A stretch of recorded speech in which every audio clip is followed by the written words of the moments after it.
جب سے توحید کا مذہب دنیا میں آیا، خدائی تعلیمات دنیا میں آئی، اور وہ پہلے انسان کے ساتھ آئی ہیں، آدم علیہ السلام جن کو کہا جاتا ہے، تو اس وقت سے روزے بھی اللہ نے بولو فرض کیے، اسی وقت سے نمازیں بھی اللہ نے فرض کی ہیں، اسی وقت سے زکاتیں بھی اللہ نے فرض کی ہیں۔ اسلام ان فروعی مسائل کا نام نہیں ہے جن میں آج ہم جھگڑا کر رہے ہیں، یہ تو ہر دور میں تبدیل ہوئے ہیں۔ موسیٰ علیہ السلام کے ہاں نماز کا طریقہ ڈیفرنٹ تھا، عیسیٰ علیہ السلام کے ہاں ڈیفرنٹ تھا، روزے کا طریقہ بھی موسیٰ علیہ السلام کی شریعت میں کچھ اور، عیسیٰ علیہ السلام کی شریعت میں کچھ اور، اسلام کی شریعت میں کچھ اور، نکاح طلاق کے طریقے ہو سکتا ہے ابراہیم علیہ السلام اور موسیٰ علیہ السلام کی شریعت میں کچھ اور ہوں، ہماری شریعت میں کچھ اور، زمانہ جاہلیت میں جو ابراہیم علیہ السلام کا دین چلا آ رہا تھا اس میں کچھ اور، یہ چینجنگ تو ہوتی رہتی ہیں۔ اور بعض اسلام کے مسائل ایسے ہیں جو چینجیبل ہیں، خود اسلام نے ان میں لچک رکھی ہے کہ زمانے کے حساب سے وہ مسائل چینج ہو سکتے ہیں، عرف کی وجہ سے بھی بعض مسائل چینج ہو جاتے ہیں کہ بھئی پہلے عرف نہیں تھا اب عرف ہے، خود سے چینج کرنا نہ شروع کر دیں آپ، پتہ چلا کہ پہلے 5 نمازیں تھی اب مصروفیت زیادہ ہے تو 4 ہو جانی چاہیے، یا پہلے لوگوں کے پیپر نہیں ہوتے تھے تو جیسے پروفیسر صاحب نے فتویٰ دے دیا کہ کل آپ کا پیپر ہے تو آپ جو ہے وہ رمضان کا روزہ چھوڑ سکتے ہیں، یہ والا چینجنگ میری مراد نہیں ہے۔ اب کون سی مراد ہے ایک الگ ٹاپک ہے۔ تو جب سے آدم علیہ السلام جو پہلا انسان دنیا میں آیا، یہ سارے احکام اسی وقت سے اللہ نے نازل کر دیے۔ جو بیسک احکام ہے، شراب آدم علیہ السلام کے وقت سے حرام ہے، اور یہ حرام کس نے کی ہے؟ اللہ نے حرام کی ہے۔ زنا آدم علیہ السلام کے وقت سے حرام، جو پہلا انسان دنیا میں آیا اس کے لیے زنا کرنا حرام تھا، اس کی اولاد کے لیے زنا کرنا حرام تھا۔ شراب پینا اس کے لیے بھی حرام، اس کی اولاد کے لیے بھی حرام۔ غریبوں کا خیال کرنا، اپنے مال میں سے ان کے مال پہ خرچ کرنا آدم پہ بھی فرض اور آدم کی اولاد پہ بھی قیامت تک فرض رہے گا۔ یہی وجہ ہے قرآن مجید میں اللہ نے جو غیر مسلم لوگ ہیں ان کے نماز نہ پڑھنے کی کو بھی جرم کے طور پہ بیان کیا کہ نماز نہیں پڑھتے۔ سوال پیدا ہوتا ہے وہ کلمہ ہی نہیں پڑھتا تو نماز پڑھ کے کیا کرے گا وہ؟ سمجھ میں آ رہی ہے بات؟ بھائی قرآن میں آتا ہے الذین لا یؤتون الزکاۃ، یہ مشرک لوگ، غیر مسلم لوگ یہ زکوٰۃ ادا نہیں کرتے، لا یقیمون الصلاۃ، یہ نماز قائم نہیں کرتے، جب ان کو نماز کے لیے بلایا جاتا ہے تو جواب نہیں دیتے۔ اب سوال پیدا ہوتا ہے کہ اللہ تو نے نماز مسلمانوں پہ فرض کی ہے، غیر مسلموں پہ فرض نہیں کی، تو نے زکوٰۃ مسلم پہ فرض کی ہے، غیر مسلم پہ فرض نہیں کی، تو جب فرض ہی نہیں کی ہے تو ان کو کیوں کہہ رہا ہے کہ یہ زکوٰۃ نہیں دیتے اور یہ روزے نہیں رکھتے اور یہ نماز نہیں پڑھتے؟ سوال پیدا ہوتا ہے کہ نہیں ہوتا؟ اس کا جواب یہی ہے کہ یہ سب پہ فرض ہیں اصل اصولی اعتبار سے۔ جس خدا نے پیدا کیا نا پہلا انسان، اس پہ نماز بھی فرض تھی، روزے بھی فرض تھے، زکوٰۃ بھی فرض تھی، توحید بھی فرض تھی۔ تو غیر مسلموں پر یہ بھی لازم ہے کہ توحید کا عقیدہ رکھیں، اور توحید کا عقیدہ رکھنے کے بعد نماز بھی قائم کریں۔ بغیر توحید کے نماز قبول نہیں ہوگی۔ لیکن جب قرآن کہتا ہے نا کہ نماز کیوں قائم نہیں کرتے، مطلب یہ کہ جیسے تم سے توحید کے بارے میں سوال ہوگا، الگ سے یہ بھی سوال ہوگا کہ نماز کیوں نہیں پڑھی تم نے۔ اگر وہ جواب میں کہتا ہے کہ اللہ غیر مسلم کی نماز قبول نہیں ہے، تو اللہ کہتے ہیں جیسے بے وضو کی نماز قبول نہیں ہے، اسے کہا جاتا ہے کہ نماز پڑھو، تو وضو کا حکم اس میں خود بخود داخل ہوتا ہے کہ نہیں ہوتا؟ آپ نے کسی سے کہا نماز پڑھو، اس نے پڑھ لی، آپ نے کہا وضو کیا تھا، کہ وضو تو نے نماز پڑھنے کا بولا تھا، وضو کا تھوڑی بولا تھا، تو ہم کیا کہیں گے؟ بھائی نماز کے لیے شرط کیا ہے؟ وضو۔ تو ہم ملامت تو اس کو نماز نہ پڑھنے پر الگ سے کر رہے ہیں، وضو پہ الگ سے نہیں کر رہے، اس لیے کہ وہ اس کے ضمن میں داخل ہے۔ تو اسی طرح قرآن کہتا ہے ہم غیر مسلموں سے روزے کے بارے میں بھی سوال پوچھیں گے قیامت کے دن، نماز کے بارے میں بھی، زکوٰۃ کے بارے میں بھی۔ اگر وہ یہ کہے گا کہ اللہ توحید کے بغیر تو یہ چیزیں قبول نہیں تھیں، تو اللہ کہے گا کہ یہ چیز اس میں داخل تھی کہ تجھے نماز پڑھنی تھی، اسلام قبول کر کے، عقیدہ توحید رکھ کے، یہ تیرے ذمے تھے کہ نماز پڑھ تو۔ اس سے پتہ چلتا ہے کہ غیر مسلم سے جہاں اسلام کا سوال ہوگا قیامت کے دن، الگ سے نماز کا اور زکوٰۃ کا بھی سوال ہوگا۔ یہ قرآن میں ہے۔ یہ تو یہ اتنے بڑے احکام ہیں کہ یہ تو ہماری نیچر کا حصہ ہیں۔ آج کل جو لبرل لوگ ہیں نا, انہوں نے انسانوں کو میڈیکل سائنس کی بیس پہ جانوروں پہ قیاس کیا ہوا ہے. وہ کہتے ہیں انسان کے لیے الگ سے کوئی خدائی قوانین کی ضرورت بولو نہیں. لہذا وہ میڈیکل سائنس تو یہی کہتی ہے گدھے اور انسان میں کوئی فرق. ابے بولو نا یار, میڈیکلی تو کوئی فرق نہیں ہے نا. وہ بھی دیکھتا ہے, آپ بھی دیکھتے ہو.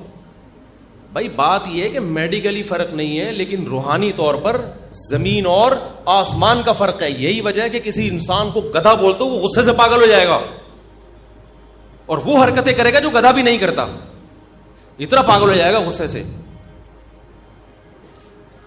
بھائی سوال پیدا ہوتا ہے کیا ہو گیا اگر گدھا بول دیا ہم نے آپ. بھائی گدھا بھی کھاتا ہے پیتا ہے, خواہشات ہیں اس میں, چلتا ہے, آپ بھی کھاتے ہو پیتے ہو, اس کی الگ قسم کی خوراک ہے, آپ کی تھوڑی ڈیفرنٹ قسم کی ہے. اور کیا فرق ہے دونوں میں؟ فرق کس کا ہے؟ روح کا, دماغ کا, سوچ کا. اس سوچ کو ٹھیک کرنا یہ میڈیکل سائنس کا کام نہیں ہے. میڈیکل سائنس یہ بتا سکتی ہے کہ جھوٹ بولنے سے کیا نقصان ہوتے ہیں. کہتے کچھ بھی نہیں ہوتا جھوٹ بولنے, بلکہ جھوٹ بول کے آپ زیادہ اچھا کھا سکتے ہو. آج کل کسٹم میں جھوٹ بول بول کے تو مال نکالا جا رہا ہے سارا. دیکھو ایک ڈاکٹر کے پاس گئے آپ, ڈاکٹر نے کہا آپ کے لیے نٹس کھانا, خشک میوہ کھانا بہت ضروری ہے ورنہ مر جاؤ گے آپ. آپ کہو گے ڈاکٹر صاحب میری جیب میں تو پیسے ہی نہیں, میں تو غریب آدمی ہوں. ڈاکٹر کہتے ہیں چلو بوائل انڈے کھا لیا کرو صبح. ڈاکٹر صاحب انڈے کے پیسے بھی نہیں ہیں. ڈاکٹر کیا کہے گا؟ بھائی میڈیکل سائنس جو ہے یہ انسان کی صحت وہ خوراک دیکھتی ہے, جیب بولو نہیں دیکھتی. آپ کے جسم میں اگر آئرن کی کمی ہے یا آپ کے جسم میں اگر پروٹین کم ہو رہے ہیں تو وہ انڈا کھانے سے ہی پورے ہوں گے. وہ پروٹین آپ کی غربت سے بالکل بھی متاثر نہیں ہوں گے کہ اس کے پاس چونکہ انڈا کھانے کے پیسے نہیں ہیں لہذا اس پہ ترس کھا کے بغیر انڈے کے ہی اس کے مسل بنا دو. یہ ڈاکٹر کی تحقیق ہے یا نہیں ہے؟ لہذا آپ اگر ڈاکٹر سے کہتے ہیں اچھا ڈاکٹر صاحب اگر میں انڈے چوری کر کے کھا لوں تو کیا میرے جو پروٹین پیدا ہو جائے گا؟ ڈاکٹر کہے گا بھائی انڈا پیٹ میں جانا چاہیے, حلال ہو یا حرام ہو, چھپکلی کے ہوں یا مرغی کے ہوں, اس سے کوئی فرق. تبھی تو چائنا والے ہر قسم کے انڈے کچھوے کے انڈے کھا رہے ہیں. چائنا والے کس کے انڈے کھاتے ہیں؟ چائنا میں جا کے کھانا کھانے کے علاوہ ہر کام کر لیا کرو, یہ بتا رہا ہوں میں آپ. چائنا کی صرف زبان ہی چنگ پونگ نہیں ہے, کھانے بھی چنگ پونگ ہیں. جیسے زبان عجیب سی ہے نا, کھانے اس سے زیادہ عجیب سے. ہمارے ایک دوست چائنا گئے, انہوں نے کہا کہ میں نے آرڈر کیا ہے کہ حلال مرغی چاہیے ہوٹل میں نا, تو وہ عجیب سی چیز لا کے رکھی, انہوں نے مجھے تصویر بھیجی, کہہ رہے ہیں یار یہ حلال مرغی نہیں, حلال کھانا چاہیے.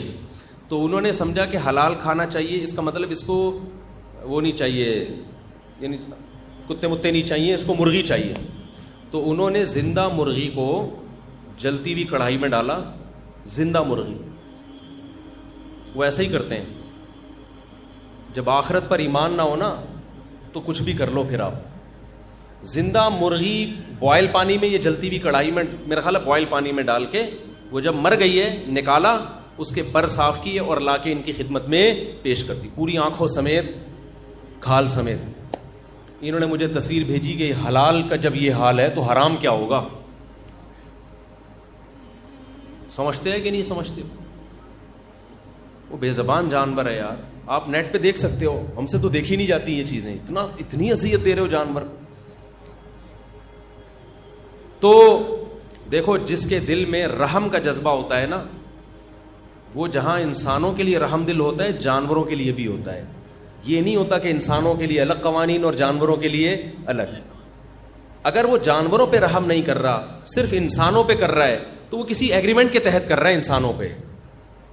ورنہ دل اگر نرم ہوتا تو بھائی تکلیف تو جانور کو بھی ہوتی ہے, تکلیف تو جانور کو بھی ہوتی ہے. تو خیر میں کیا بات کر رہا تھا, یہ ادھر چنگ پونگ میں دماغ چلا گیا یار. اچھا بلا بیان چل رہا تھا. وہ چائنا جب دماغ جاتا ہے نا تو وہ کتا یاد آتا ہے مجھے, انہوں نے پکا کے کسی کو کھلایا تھا. رمضان پہ تو کر رہا تھا یہ جی. ابے نہیں یار یہ بالکل اینڈ میں کہاں سے. ہاں میں میڈیکل سائنس کا بتا رہا تھا, وہ انڈوں کی آواز آئی وہاں سے. تو آپ مجھے بتاؤ, ڈاکٹر کے پاس آپ گئے, ڈاکٹر صاحب انڈا کھانے کے پیسے نہیں ہیں. اچھا میں اگر ڈاکٹر صاحب انڈا چوری کر کے کھا لوں, چوری کر کے انڈا کھا لوں تو کیا پروٹین پورے ہو جائیں گے؟ ڈاکٹر کیا کہے گا, بھائی انڈا چوری کا ہو, حلال ہو, حرام ہو, انڈا انڈا ہوتا ہے. جب باڈی میں جائے گا تو آپ کا پروٹین بڑھے گا, پروٹین ملے گا باڈی کو. تو پروٹین کی جو کمی ہے پوری ہوگی آپ نے. لیکن آپ جب مفتی صاحب کے پاس آؤ گے, یا مفتی صاحب چھوڑو, آپ پیغمبروں کے پاس جاؤ گے, پیغمبروں کے پاس, یا پیغمبروں کے کا علم حاصل کرنے کے لیے کسی مولانا کے پاس جاؤ گے. مولانا صاحب باڈی میں پروٹین آپ کو نظر آ رہا ہے, آپ کی تو اتنے ہیں ماشاءاللہ, میرے بالکل بھی, کیونکہ مولانا صاحب کے عام طور پہ ذرا زیادہ سے ہی ہوتے ہیں عام طور پہ, میرے بالکل بھی نہیں ہیں. ہڈیاں نظر آ رہی ہیں, آپ دیکھ رہے ہیں. کھچڑی کھا کھا کے ایسا ہو گیا ہوں میں, غربت کا مارا. ڈاکٹر نے کہا ہے کہ انڈے کھاؤ, ڈاکٹر نے کیا کہا ہے, انڈے. انڈوں کے پیسے میرے پاس نہیں ہیں, غربت, مہنگائی, تو کیا میں انڈا چوری کر کے کھا سکتا ہوں؟ اس سے پروٹین لیول پورا ہوگا کہ نہیں ہوگا؟ مولانا صاحب کیا کہیں گے, بھائی ان کا ٹاپک میڈیکل سائنس نہیں ہے, ان کا ٹاپک کیا ہے, دین کا علم ہے.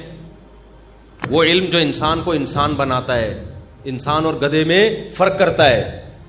وہ کہیں گے بھائی اگر آپ نے انڈا چوری کر کے کھا لیا, پروٹین تو آپ کے پورے ہو جائیں گے, آپ دیکھنے میں بھی اچھے ہیلدی لگو گے, فٹ فاٹ, کہیں نکاح کا پیغام بھیجو گے ٹھا کر کے قبول ہوگا, اور کہیں بھی جاؤ گے کسی محفل میں لوگ آپ کو عزت دیں گے, یار کیسا چہرہ چمک رہا ہے بھائی, انڈے نظر آ رہے ہیں, انڈے پھوٹ رہے ہیں آنکھوں سے, گالوں سے انڈے ابل رہے ہیں.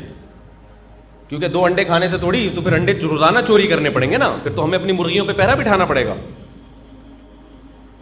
لیکن میرے بھائی آخرت آپ کی تباہ ہو جائے گی, اور اللہ کی نظر میں آپ اس آیت کے مصداق ہوں گے. اولئک کالانعام بل هم اضل. قرآن کہتا ہے وہ لوگ جو خدا کی نافرمانی کرتے ہیں وہ جانوروں کی طرح ہیں, گدھے گھوڑوں کی طرح ہیں, بلکہ ان سے بھی بدتر ہیں. روحانی طور پر آپ میں اور گدھے گھوڑے میں کوئی فرق نہیں رہے گا, بلکہ قرآن کہہ رہا ہے اس سے بدتر ہو جاؤ گے, کیونکہ گدھے گھوڑے میں سینس نہیں ہے, آپ کو اللہ نے سینس دیے پھر بھی آپ چوری کر رہے ہو. اب چونکہ لبرل قسم کے مولانا بھی مارکیٹ میں بہت آ گئے ہیں, اگر وہ مولانا لبرل قسم کے ہوئے تو جواب چینج ہوگا ان کا. کہیں گے ایکچولی پروٹین چونکہ باڈی کی ریکوائرمنٹ ہے, کل آپ کا پیپر ہے, آپ رمضان کا روزہ چھوڑ سکتے ہیں. ایک مشہور مفسر ہے نا, جنہوں نے اسکالر, آپ جانتے ہیں نا ان کو, مشہور اسکالر ہیں جنہوں نے فتویٰ دیا ہے کہ کل آپ کا اگر پیپر ہے تو آپ فرض رمضان کا روزہ چھوڑ سکتے ہیں. ایسا بالکل حرام ہے. رمضان کا روزہ اسلام کا رکن ہے. رکن کہتے ہیں جس کے بغیر عمارت ہی کھڑی نہ ہو, صرف سفر اور بیماری میں چھوڑنے کی اجازت ہے, اس کے علاوہ قطعاً اجازت نہیں ہے. تو اگر لبرل قسم کے مولانا ہوں گے وہ کہیں گے کہ بھائی پروٹین چونکہ باڈی کی ریکوائرمنٹ ہے, اس کے بغیر آپ زندہ نہیں رہ سکتے, لہذا مجبوراً آپ چوری کر کے کھا سکتے ہیں. لیکن جس عالم کو عمق ہوگا نا دین کے علم میں, گہرائی ہوگی, وہ کہے گا کہ جان اگر جا رہی ہو نا, جب مرنے لگو اس وقت تو آپ بقدر ضرورت کھا سکتے ہو. فیوچر میں موت کا پروٹین جب کم ہو جاتے ہیں اتنی جلدی نہیں مرتا آدمی. ایسے تو ہر آدمی مرنے والا ہے کراچی میں, کوئی ایک بندہ دکھاؤ جس میں سب کچھ پورا ہو.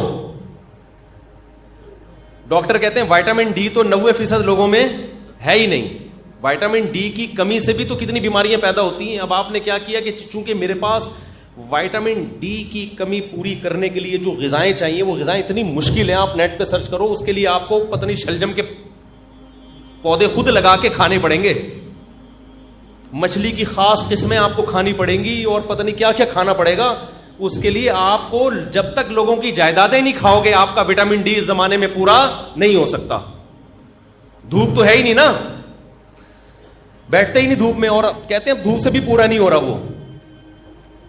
تو اگر آپ اتنے براڈ مائنڈڈ بنتے چلے جاؤ گے تو وائٹامن ڈی کی کمی کے لیے بھی چوری کی اجازت, سودی بینکوں میں جاب کی اجازت. لیکن جو صحیح علم جس کے پاس ہوگا وہ کیا کہے گا؟ بھائی اللہ میاں نے خنزیر کھانے کی اجازت اس وقت دی ہے فیوچر میں موت کا خوف نہ ہو، بلکہ موت آپ پر مسلط ہو جائے، ابھی آپ کو لگے کہ میں نے نہیں کھایا تو ابھی مر جاؤں گا میں، ایسی شدید مجبوری میں اللہ نے آپ کو حرام کھانے کی اجازت دی ہے. پھر وہ حرام حرام نہیں رہتا، فیوچر کے خوف سے اجازت نہیں ہے.